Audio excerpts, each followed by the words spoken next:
दोस्तों, आज जिस कहानी को हम पढ़ेंगे उसका नाम है कफन। ये प्रेमचंद की one of the latest stories में काउंट होती है।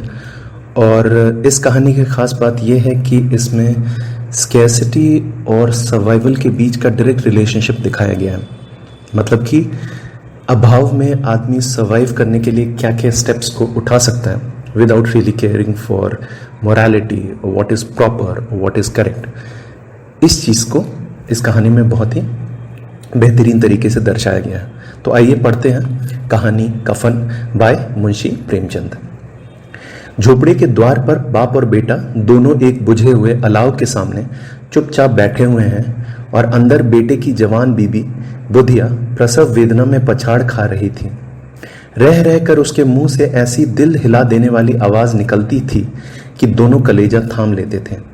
जाड़ों की रात थी, प्रकृति सन्नाटे में डूबी हुई, सारा गांव अंधकार में लय हो गया था। घीसू ने कहा, मालूम होता है बचेगी नहीं। सारा दिन दौड़ते हो गया, जा देख तो आ। माधव चिढ़कर बोला, मरना ही है तो जल्दी मर क्यों नहीं जाती? देखकर क्या करूं? तू बड़ा बेदर्द है बे। साल भर जिसके साथ सुख चैन से रहा, उसी के साथ इतनी बेवफाई। तो मुझसे तो उसका तड़पना और हाथ पांव पटकना नहीं देखा जाता। चमारों का कुनबा था और सारे गांव में बदनाम। घीसू एक दिन काम करता तो 3 दिन आराम करता। माधव इतना कामचोर था कि आध घंटे काम करता तो घंटे भर चिलम पीता। इसलिए उन्हें कहीं मजदूरी नहीं मिलती थी। घर में मुट्ठी भर भी अनाज मौजूद हो तो उनके लिए काम करने की कसम थी। जब 2-4 फाके हो जाते तो घीसू पेड़ पर चढ़कर लकड़ियां तोड़ लाता और माधव बाजार में बेच लाता। और जब तक वो पैसे रहते दोनों इधर उधर मारे मारे फिरते। गांव में काम की कमी ना थी। किसानों का गांव था, मेहनती आदमी के लिए 50 काम थे। मगर इन दोनों को उसी वक्त बुलाते जब 2 आदमियों से एक का काम पाकर भी संतोष कर लेने के सिवा और कोई चारा ना होता। अगर दोनों साधु होते तो उन्हें संतोष और धैर्य के लिए संयम और नियम की बिल्कुल जरूरत ना होती। यह तो इनकी प्रकृति थी। विचित्र जीवन था इनका। घर में मिट्टी के 2-4 बर्तन के सिवा कोई संपत्ति नहीं। फटे चीथड़ों से अपनी नग्नता को ढाके हुए जिए जाते थे। संसार की चिंताओं से मुक्त, कर्ज से लदे हुए। गालियां भी खाते, मार भी खाते, मगर कोई गम नहीं। दीन इतने कि वसूली की बिल्कुल आशा न रहने पर भी लोग इन्हें कुछ न कुछ कर्ज दे देते थे। मटर आलू की फसल में दूसरों के खेतों से मटर या आलू उखाड़ लाते और भून भान कर खा लेते, या 10-5 ऊख उखाड़ लाते और रात को चूसते। घीसू ने इसी आकाश वृत्ति से 60 साल की उम्र काट दी और माधव भी सपूत बेटे की तरह बाप ही के पद चिन्हों पर चल रहा था, बल्कि उसका नाम और भी उजागर कर रहा था। इस वक्त भी दोनों अलाव के सामने बैठकर आलू भून रहे थे, जो कि किसी खेत से खोद लाए थे। घीसू की स्त्री का तो बहुत दिन हुए देहांत हो गया था। माधव का ब्याह पिछले साल हुआ था। जब से यह औरत आई थी, उसने इस खानदान में व्यवस्था की नींव डाली थी और इन दोनों बेगैरतों को दोजख भरती रहती थी। जब से वह आई, यह दोनों और भी आराम तलब हो गए थे, बल्कि कुछ अकड़ने भी लगे थे। कोई कार्य करने को बुलाता तो निर्ब्याज भाव से दुगनी मजदूरी मांगते। वही औरत आज प्रसव वेदना से मर रही थी और यह दोनों इसी इंतजार में थे कि वह मर जाए तो आराम से सोए। घीसू ने आलू निकालकर छीलते हुए कहा, जाकर देख तो क्या दशा है उसकी। चुड़ैल का फिसाद होगा और क्या। यहां तो ओझा भी 1 रुपया मांगता है। माधव को भय था कि वह कोठरी में गया तो घीसू आलूओं का बड़ा भाग साफ कर देगा। बोला, मुझे वहां जाते डर लगता है। डर किस बात का है? मैं तो यहां हूं ही। तो तुम ही जाकर देखो ना। मेरी औरत जब मरी थी तो मैं 3 दिन तक उसके पास से हिला तक नहीं, और फिर मुझसे लजाएगी कि नहीं। जिसका कभी मुंह नहीं देखा, आज उसका उघड़ा हुआ बदन देखूं। उसे तन की सुध भी तो ना होगी। मुझे देख लेगी तो खुलकर हाथ पांव भी ना पटक सकेगी। मैं सोचता हूं कोई बाल बच्चा हुआ तो क्या होगा। सोंठ, गुड़, तेल कुछ भी तो नहीं है घर में। सब कुछ आ जाएगा, भगवान दे तो। जो लोग अभी एक पैसा नहीं दे रहे हैं वे ही कल बुलाकर रुपए देंगे। मेरे 9 लड़के हुए, घर में कभी कुछ न था, मगर भगवान ने किसी न किसी तरह बेड़ा पार ही लगाया। जिस समाज में रात दिन मेहनत करने वालों की हालत उनकी हालत से कुछ बहुत अच्छी ना थी, और किसानों के मुकाबले में वे लोग जो किसानों की दुर्बलताओं से लाभ उठाना जानते थे कहीं ज्यादा संपन्न थे, वहां इस तरह की मनोवृत्ति का पैदा हो जाना कोई अचरज की बात न थी।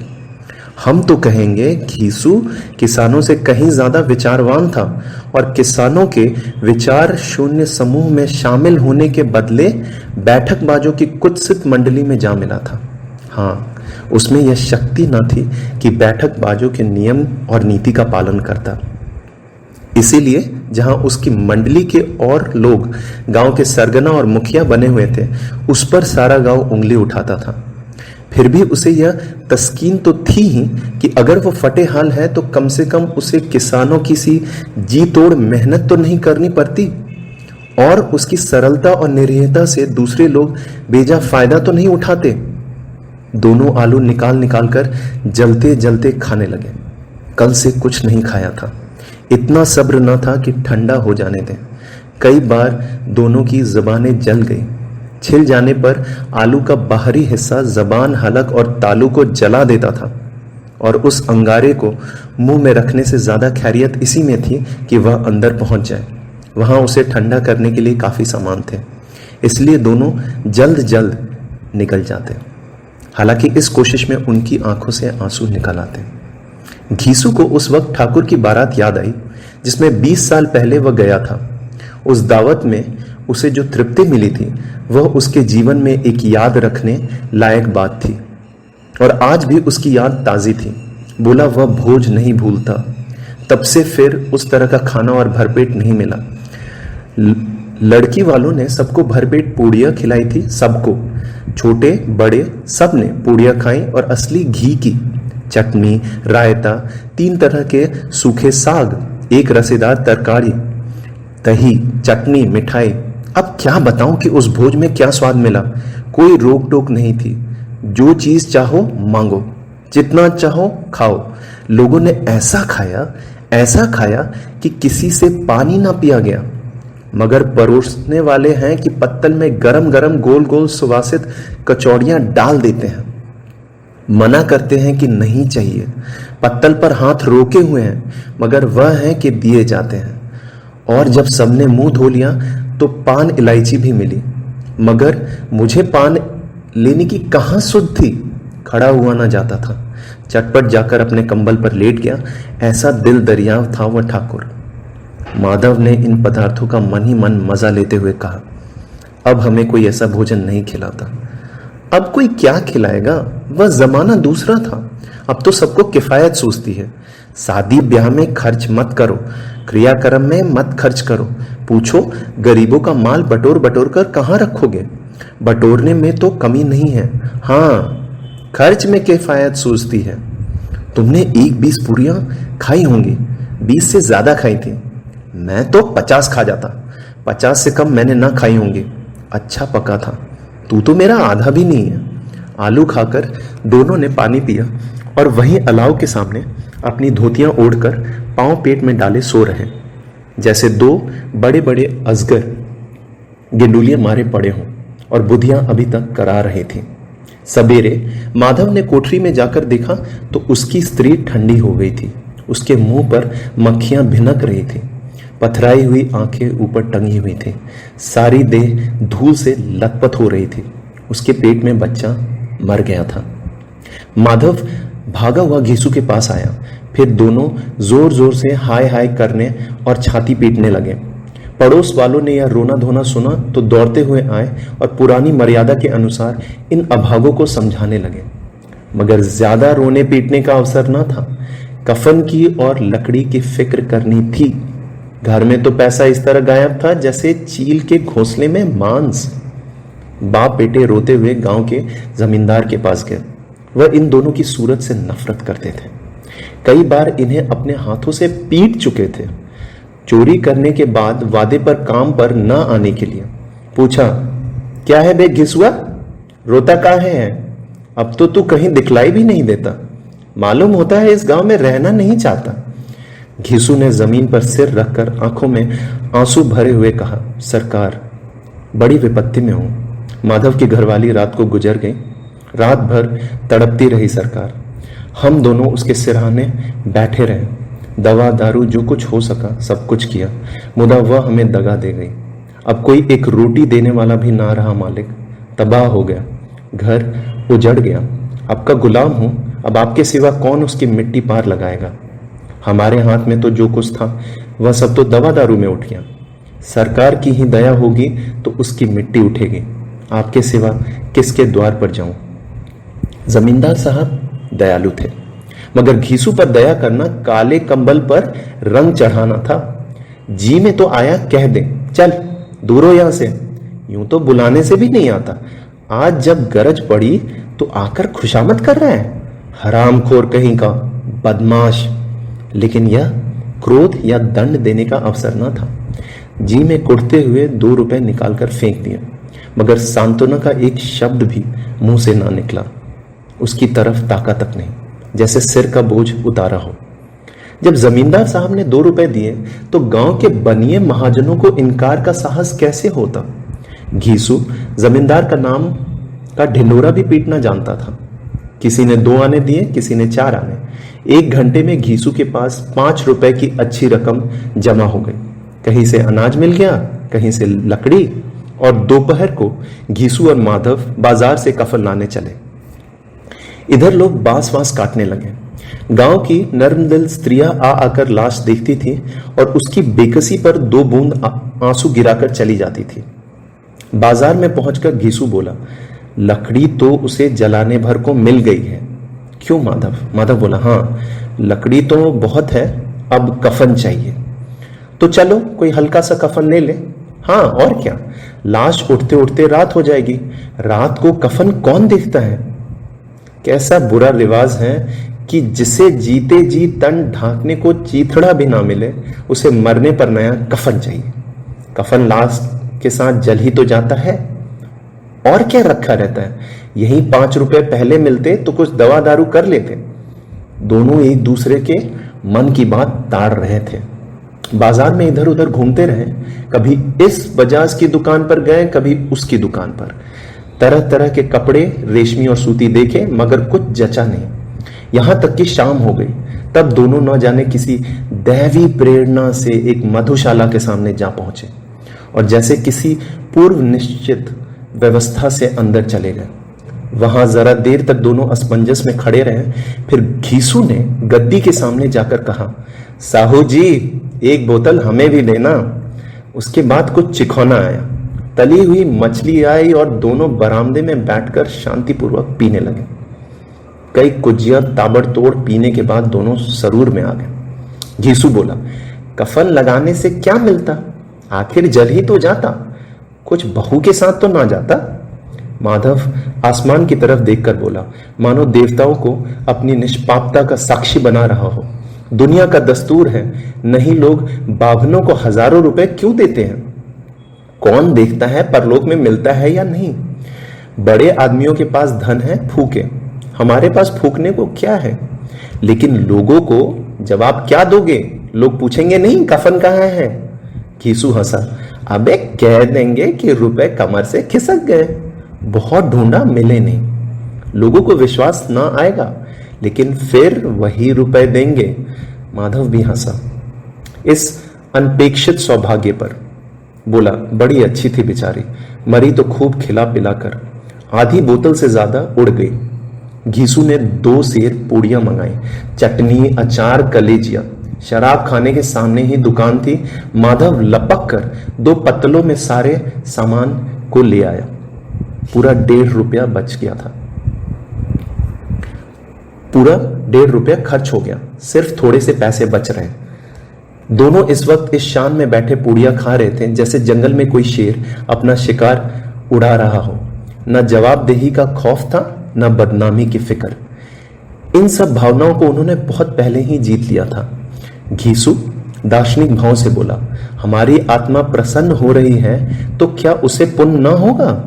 माधव ने श्रद्धा से सिर झुकाकर तस्दीक की, जरूर से जरूर होगा, भगवान तुम अंतर्यामी हो, उसे बैकुंठ ले जाना।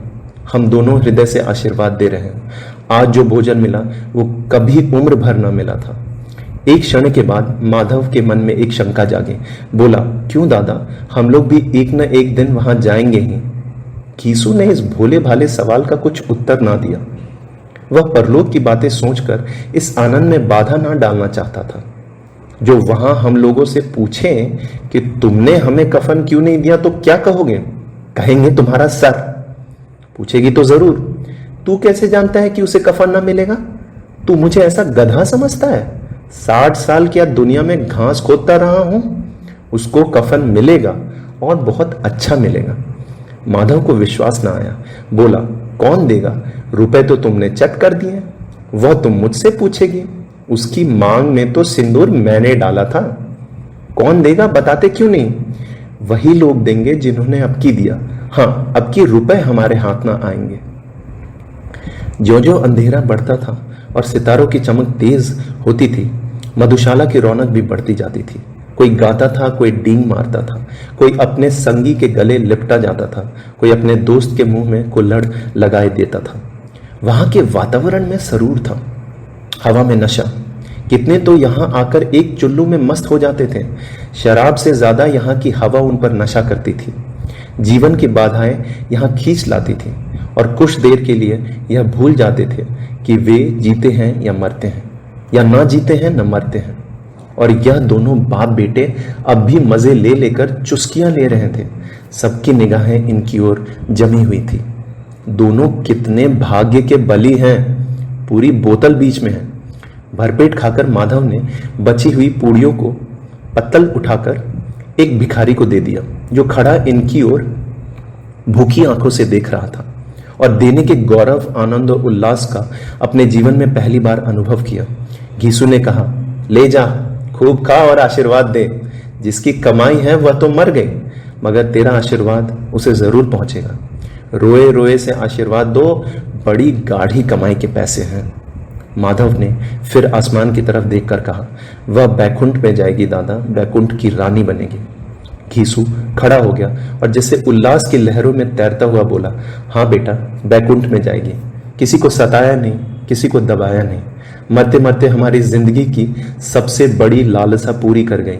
वह न बैकुंठ जाएगी तो क्या ये मोटे मोटे लोग जाएंगे जो गरीबों को दोनों हाथों से लूटते हैं और अपने पाप को धोने के लिए गंगा में नहाते हैं और मंदिरों में जल चढ़ाते हैं? श्रद्धालुता का यह रंग तुरंत ही बदल गया।